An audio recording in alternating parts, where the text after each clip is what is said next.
இன்னொரு காரியத்தை நடத்துவது. கள்ள அப்படின்னா திருடுறதுன்னு அர்த்தம். வஞ்சிக்கிறதுனா ஏமாற்றுகிறதுன்னு அர்த்தம்.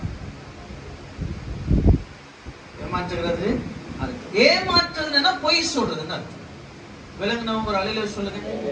நான் சொல்றது புரியுதா? ஏமாற்றுறது. கள்ள அப்படின்னா என்ன அப்படின்னா திருடுறது. மாதிரியை போல ஒரு மாதிரி. அப்ப இந்த கடைசி நாட்கள்ல நீங்க மாதிரியா, நம்ம மாதிரியா இருக்கக்கூடாது, மாறி இருக்க கற்றுக்கணும். அல்லேலூயா.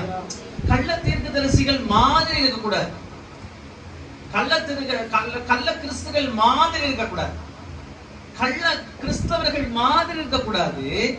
நம்ம உண்மையாலுமே கிறிஸ்தவ உலகத்துல மாறி இருக்கணும். கிறிஸ்தவர்கள் நீங்க மாறி இருந்தா உண்மையாலுமே தீர்க்கதரிசிகள். நீங்க உண்மையாலுமே மாறி இருந்தா நீங்க தேவனால் அபிஷேகம் பண்ணப்பட்ட